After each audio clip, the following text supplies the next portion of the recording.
Fala, conselheiro, eu sou o Daniel Pérez, administrador das redes sociais Fala Conselheiro, e nós estamos aqui para falar da competência constante de cada conselho tutelar no Brasil. Bom, o que é esse negócio de competência? Primeiro, o significado não é o significado do dicionário, o significado conotativo ou denotativo, como nós aprendemos na escola, né, no ensino fundamental, até mais atrasado no ensino médio. Isso é uma questão de sentido jurídico da palavra, né? Quando eu digo para alguém, você é incompetente para fazer tal coisa na vida social, normal, eu estou destratando-a. Quando eu digo na vida pública, nós sabemos da diferença do princípio da legalidade para o cidadão comum e para o servidor público. Para o cidadão comum pode fazer tudo que a lei não proíbe e para o servidor público só pode fazer o que a lei autoriza, só pode fazer o que a lei lhe dá competência. No caso do conselho tutelar, essa competência constante é citada no artigo 138 do ECA, que diz que a competência constante para o conselho tutelar será a mesma do juiz da infância, que é previsto no artigo 147, né? Então, indo com essa referência do artigo 138 direto para o artigo 147, nós desmembramos uma série de dúvidas que caem no conselho tutelar, como aquela coisa de conselho para conselho, né? Primeiro, dizendo que conselho não é efetivo serviço, né? Nós temos diversos artigos do Estatuto que provam isso, né? Inclusive o artigo 88, inciso 6º, que diz que o Ministério Público, a Justiça da Infância e Juventude, a Defensoria Pública e conselheiros tutelares e demais executores da política de assistência social e tal, deverão estar em integração operacional no mesmo lugar para reintegrar a criança à sua família que esteja em medida protetiva, instituição de acolhimento, ou seja lá o que for. Estou tentando traduzir aqui. Então ele cita 4 órgãos que são aplicadores, fiscalizadores das medidas e demais executores. O Conselho não é um executor da política pública municipal, porque já existe o poder executivo com todas as suas secretarias. E também porque o artigo 131 diz que o Conselho Tutelar é órgão autônomo, permanente e não jurisdicional, encarregado pela sociedade de zelar pelo cumprimento dos direitos, não pela criança ou pelo direito, mas pelo cumprimento. Como que ele zela pelo cumprimento? Aplicando medidas, como diz o artigo 136, inciso 1º, nas hipóteses 98 e 105, e atendendo e aconselhando a pais responsáveis, aplicando as medidas do artigo 129, né, 129. Então é assim que o Conselho trabalha.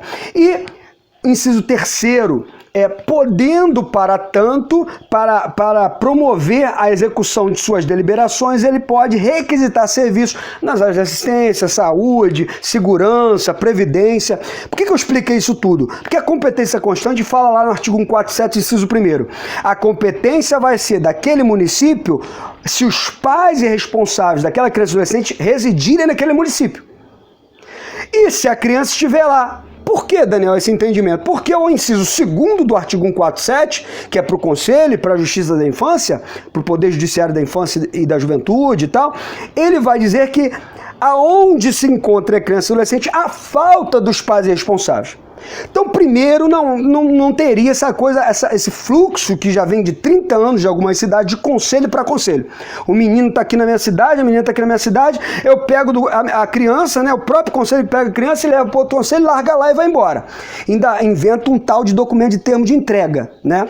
Isso quando não dá termo de entrega na própria cidade, mesmo ali na cidade, porque a residência, o primeiro inciso fala onde residam os pais responsáveis, vai lá e dá um termo de entrega para a avó que não é responsável, porque responsável também é o que diz a lei.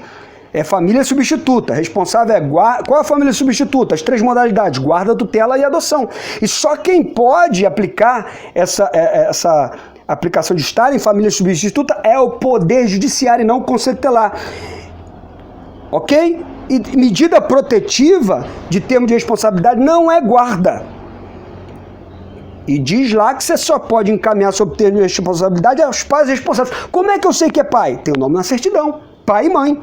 Tanto que se o pai não tiver na certidão, ou um avô, ele não tem diversos direitos, porque não está previsto no documento. E para ser responsável tem que estar numa guarda. A única exceção para isso, mas que é regulamentado logo depois que a criança é institucionalizada, é quando foi aplicada uma medida de proteção, ou então o juiz emitiu a guia de acolhimento, aquela criança está acolhida, então o diretor do abrigo, ele recebe a guarda, ele se torna o guardião daquela criança enquanto ela estiver ali, que era por um período excepcionalmente o mínimo possível, menos de 1 ano e meio, e pode ser reavaliado até uma semana, né? As audiências concentradas acontecem de 6 em 6 meses, pode ser de 3 em 3 meses, mas aquela criança pode sair do acolhimento o mais rápido possível, porque ela deve voltar para sua família o mais rápido possível, independente da violação de direito que foi cometida, essa família deve ser promovida e ela voltar. Então esse fluxo de conselho para conselho, de deixar o menino, a menina lá embora, não existe. Se a criança, aí nós vamos para o segundo inciso, né? Aonde se encontra a criança e adolescente, a falta dos pais responsáveis. Tem uma criança no teu município, mas que é de outro município, de outro estado, lá de longe. O conselho tutelar daquele município vai aplicar as medidas, com o termo de aplicação de medidas, que a gente não faz, a gente faz tudo num papel só, aplica a medida e requisito de serviço no mesmo papel. Ainda estaria bom se isso fosse feito, né? Porque o conselho se arvora a ir lá com o seu próprio carro e seus conselheiros levar o menino para outra cidade, que está errado. Você deve aplicar a medida, ok? E após a aplicação de medida, se for de encaminhamento aos pais responsáveis, requisitar o serviço, a política de assistência social, que no artigo 204 do Estatuto da Criança e Adolescente está lá colocada, uma política abrangente, uma política que fala sobre várias coisas, né? É a política de assistência social.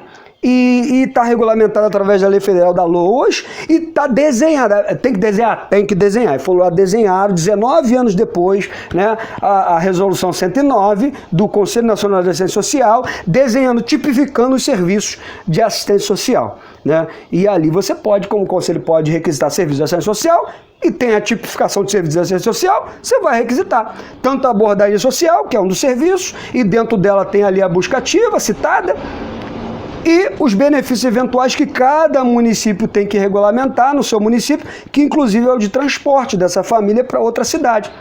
Então o Conselho está zelando pelo cumprimento, não está cumprindo. Porque quem cumpre é o Poder Executivo, quem executa é o Poder Executivo, né? Repetindo ou dizendo pela primeira vez, artigo 88 diz...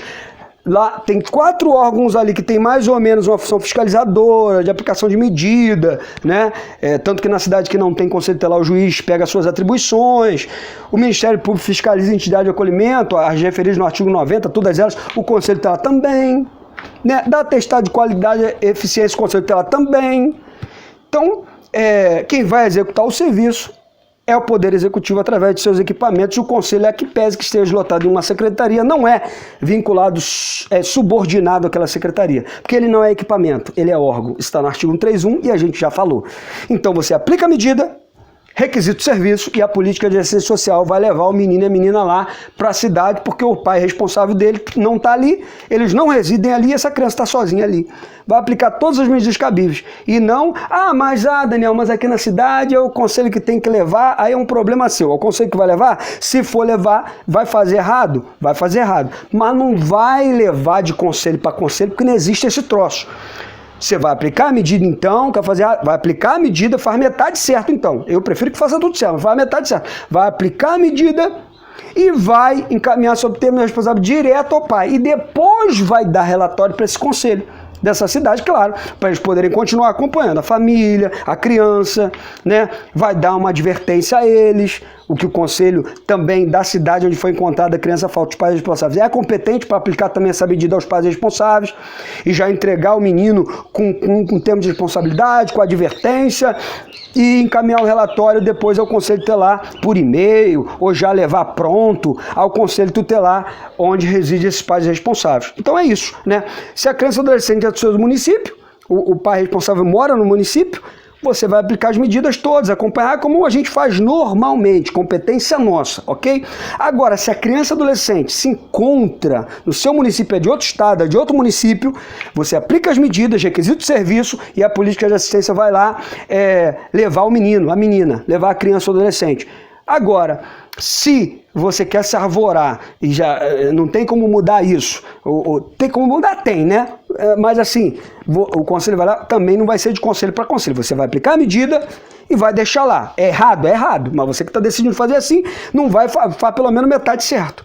Então é isso, gente. Obrigado. Uma fala efusiva. Eu sempre que falo sobre o Estatuto da Criança e Adolescente, que sou apaixonado, me empolgo um pouco, mas está tudo aí. Artigo 138, artigo 147, inciso 1º, inciso 2º, né? O artigo 88 que eu citei, inciso 6º, você pode anotar aí. É só para dar uma ideia que tem os órgãos que são fiscalizadores, aplicadores de medida e os demais executores da política de assistência social. Está falando ali sobre reintegração da criança, mas dá uma ideia boa, assim como o artigo 131 da autonomia do Conselho Tutelar e de não ser um órgão que presta serviço, mas que atende, aplica as medidas protetivas nas hipóteses previstas no artigo 98 e 105 e vai lá e requisita o serviço da política própria, seja assistente social, saúde ou o que for. Tá ok? E depois remete relatório ao conselho daquela comarca para que eles possam continuar acompanhando a família. Valeu, gente. Obrigado. Inscreva-se no nosso canal e curta a nossa página no Facebook, o nosso canal do YouTube. Inscreva-se lá e ative o sininho. Obrigado, gente.